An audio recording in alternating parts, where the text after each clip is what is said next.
A briga entre Bolsonaro e Lula assume aspectos judiciais também. Ou seja, tem briga na justiça entre Bolsonaro e Lula também por falas aí de um contra o outro. Acontece que tem um processo correndo do Bolsonaro contra o Lula.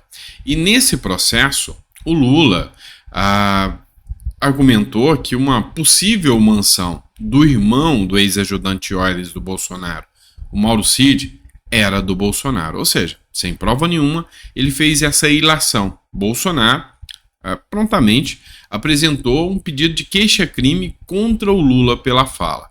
E agora, a Procuradoria-Geral da República se manifestou. E hoje eu vou apresentar para você qual foi a manifestação da PGR. Vem comigo.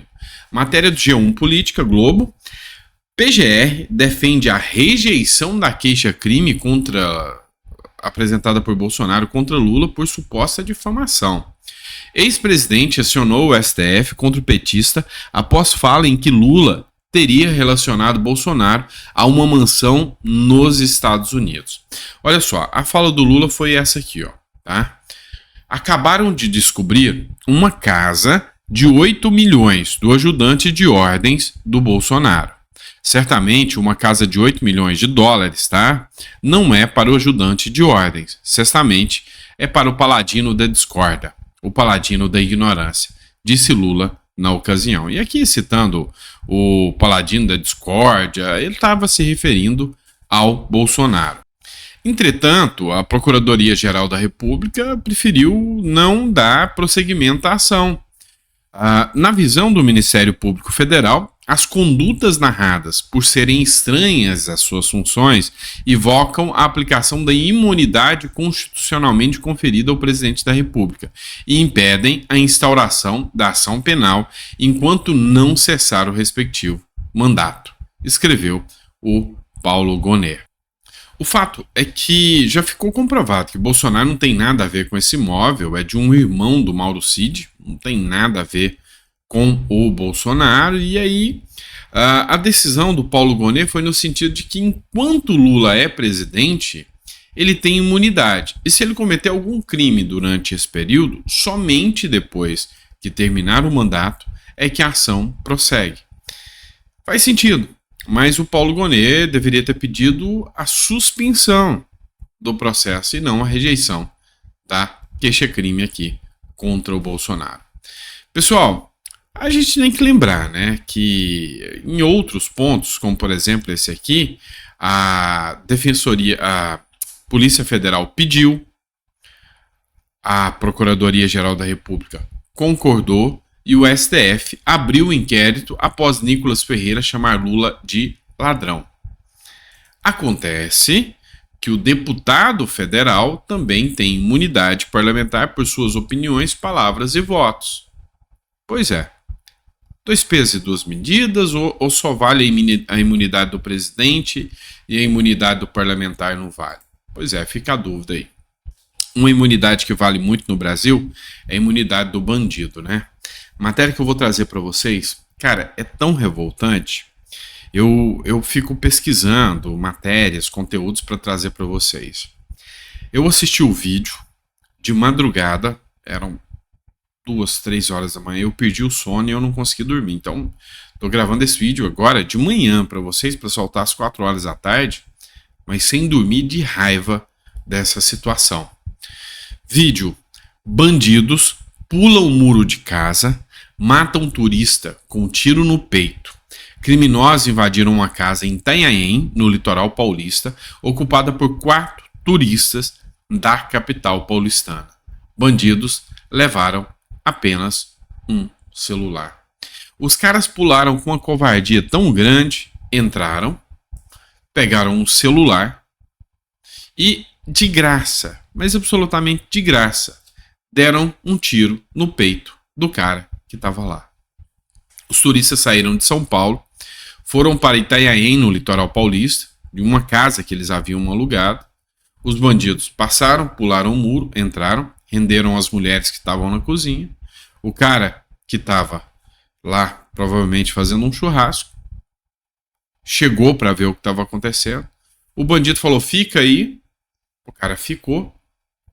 O outro bandido que estava lá dentro chegou, saiu, olhou para o cara e atirou de graça. De graça. Assim, só para ver o tombo. E aí, quando eu vejo um filho da... um sujeito falando que deve-se descriminalizar os crimes contra o patrimônio, ou seja, tirar a prisão dos crimes contra o patrimônio. Não, mas crime contra o patrimônio não deve ser alvo de prisão. Aqui já virou homicídio. Mas o crime contra o patrimônio, furto e roubo, são as bases para o cometimento de homicídio. O cara que pula dentro de uma casa, ele está disposto a matar ou morrer. Uma merda dessa de um cara desse, às vezes, nem é maior de idade, uma porcaria dessa vai viver a vida inteira, enquanto um pai de família perdeu a vida enquanto queria aproveitar um pouco a vida. Uma merda dessa, quando pego, não devia ter clemência. Essa porcaria vai sair com saidinha daqui a pouquinho, porque o Brasil é uma merda, porque o Brasil é nojento, esse país é tosco, é governado por gente tosca, gente que não muda essa situação. Enquanto não entrar um presidente que realmente preocupa com a sociedade para acabar o problema da criminalidade no Brasil, qual o motivo? Sabe, eu não consigo entender o porquê o Brasil tem níveis tão elevados de criminalidade, é um país tão violento, é um país tão perigoso. Sabe, por que o país é tão conivente com essa cambada de bandido, vagabundo e safado? Sabe, é nojento ver essa Clark aí que se diz alta cúpula do judiciário.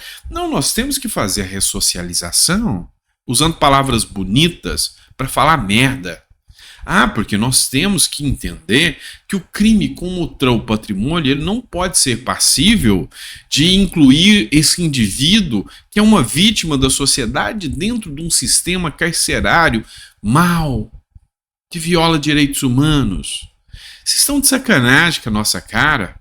Explica isso para essa família que viu dois bandidos vagabundos tirarem a vida do indivíduo. Eu tenho vergonha de vocês. Vergonha. Tenho vergonha dessa turma dos direitos humanos que defende esse tipo de merda de gente. Eu tenho vergonha do legislador que faz essas leis pífias. Deputados e senadores, eu tenho vergonha de vocês. Presidência da República, do Judiciário, tenho vergonha do desserviço que vocês fazem para as famílias brasileiras que ficam do outro lado do gatilho. Vocês são vergonhosos. Essa é a realidade, tá? Essa é a realidade. Vamos lá, bora continuar aqui, né, nas matérias. Veja o próximo passo da denúncia de parlamentares contra Moraes à Comissão de Direitos Humanos. Essa matéria é do Terra, tá? O que aconteceu? A mídia brasileira abafou o caso, sabe? Não deu a devida importância. Um grupo, e na minha visão é uma notícia muito relevante, um grupo de parlamentares brasileiros foram até os Estados Unidos para fazer uma coletiva de imprensa. E nessa coletiva de imprensa eles destacaram violações sobre o devido processo legal no Brasil. Violações políticas que o judiciário vem aplicando. E aí, dentre as medidas, depois dessa coletiva de imprensa, eles denunciaram na OEA tudo que está acontecendo no Brasil, apresentando provas, apresentando o caso do Clezão, dentre outras situações. Como que funciona? Muita gente pediu para que eu explicasse, e eu vou explicar para você. Tem algum resultado prático? Calma, vamos lá. Primeiro você faz a denúncia na OEA. A OEA tem uma comissão que vai revisar a denúncia apresentada. E se essa comissão, na revisão, fala, olha, esses argumentos aqui que foram trazidos, só para você entender, primeiro foi aceito o pedido. Foi aceito, foi apresentado, foi ouvido e ele aceitou. Só que ele só se torna uma denúncia oficial depois da revisão. Então faz-se uma revisão e depois dessa revisão, e se for constatada aquelas violações, ele é enviado para um órgão da OEA, que é o Tribunal Penal Internacional. Então é enviado para o Tribunal Penal Internacional, para a TPI, que vai analisar o caso. E aí a pergunta é, o Tribunal Penal Internacional pode mandar prender? Ele pode entrar aqui com um exército internacional e fazer cumprir as regras, as decisões têm valor aqui? Como é que funciona? Tá, é o seguinte, o Brasil anuiu, através do Tratado de Roma, as decisões do Tribunal Penal Internacional. Então, uma decisão que o Tribunal Penal Internacional tomar é a mesma coisa do Judiciário brasileiro ter tomado, porque o Brasil anuiu ao Tribunal Penal Internacional. Então, ele tem obrigação de cumprir. Então, as decisões, os pedidos, só para você ter noção, vou até colocar aqui na tela aqui para vocês. Vamos lá, deixa eu colocar aqui.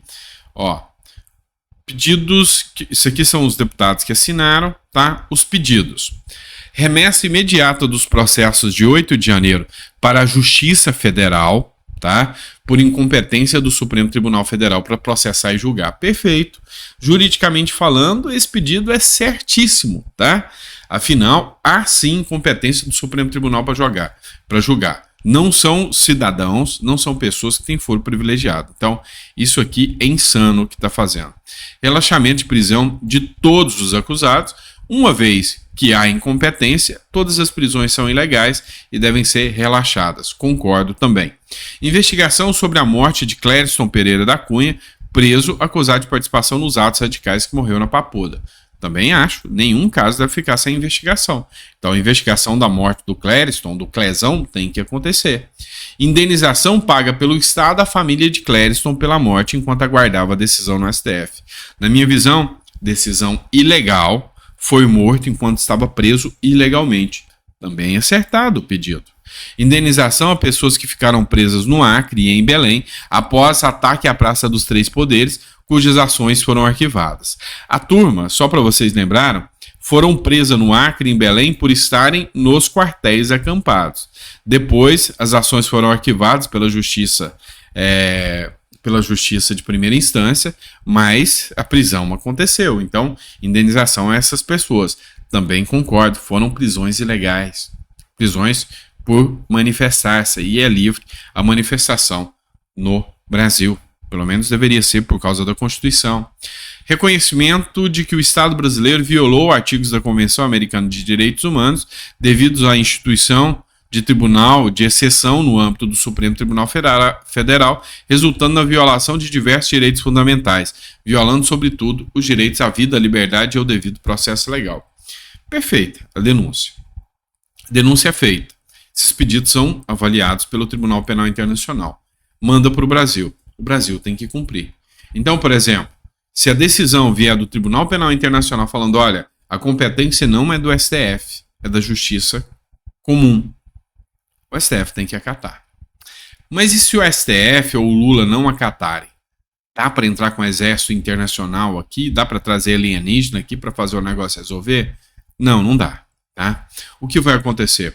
O Brasil vai ser sancionado economicamente pelos países membros da OEA. Na prática, finge que faz algum tipo de sanção, né? Finge. Mas, dependendo, se houver uma pressão internacional, então, por exemplo, siga o cenário. Houve a condenação no Tribunal Penal Internacional. Mandou libertar as pessoas pela prisão ilegal e mandou jogar o processo para a primeira instância. O Brasil não cumpriu. O Tribunal Penal Internacional, então, pede sanções ao Brasil. E aí, nós temos o Biden, que não vai ter pressão nenhuma. Entra Trump. E Trump e Milley se juntam, que fazem parte da OEA, e começam a fazer pressão para que tenham sanções econômicas ao Brasil. O Brasil vai ser sancionado. É o cenário que eu vejo. Deu para entender? Foi claro, né? O que eu estou fazendo aqui é trazer conceitos jurídicos. São pontos jurídicos do que está acontecendo. Meu intuito aqui é ser imparcial e falar, olha, esse é o meu ponto de vista de lei, jurídico, como jurista. Tá bom? Vamos lá, bora para cima. Tem mais uma aqui, ó. Matéria da Jovem Pan News. Preocupante, muito preocupante. Em 3 meses, o Brasil supera o número de casos de dengue registrados em 2023. Só nesses 3 meses que nós estamos passando, já deu mais dengue do que 2023 inteirinha. A incompetência desse governo para lidar com esse assunto é gritante. E o pior de tudo, não teve uma única fala do presidente até agora sobre a epidemia que está acontecendo no Brasil e sobre aí a suspeita de mais de 1.000 mortos até agora no Brasil. Não teve uma nota de solidariedade ao homem da ciência, que é o Luiz Inácio Lula da Silva. Nessa sexta-feira, dia 15, o número de casos registrados de dengue no Brasil ultrapassou 1,6 milhões de casos. Segundo o Ministério da Saúde, o número é o maior do que o saldo de todo o ano de 2023. As mortes confirmadas chegaram a 513 confirmadas, mas tem 903 que estão sob investigação. E se confirmadas, vão dar mais de 1.400 mortes. Até março do ano passado, o país tinha contabilizado 671 mil casos, taxa de 151% menor que é atual. O ano com a maior série histórica é 2015, que registrou 1.688.000 contaminações. Quem que era o presidente em 2015? Eu não lembro. Escreve aí no comentário para mim, para mostrar que essa turma da ciência sabe gerir muito bem uma epidemia. Quem dirá uma pandemia, né? E ainda não era essa turma do dedo podre aí que ficava apontando o dedo e achando que era a senhora da razão? Pois é o Brasil, né? Vamos lá, vamos trazer pelo menos notícia boa sobre a economia do país, tá? Confiável eu não sei, mas a notícia é boa, tá? Matéria do Estado de Minas. O comércio surpreende e sugere que o PIB poderá crescer mais. O aumento do ritmo de queda da Selic, a taxa básica de juros e o mercado de trabalho aquecido favorecem o setor. Isso, obviamente, é ótimo para a economia brasileira. As vendas subiram 2,5% em relação a dezembro, em um desempenho bem acima das estimativas do mercado, que apontava para uma variação positiva de 0,2%. Então, segundo informações do Estado de Minas, deu um arranque aí e o comércio foi melhor. Em 2024, agora, no mês de fevereiro, janeiro e fevereiro, o comércio foi bom, tá?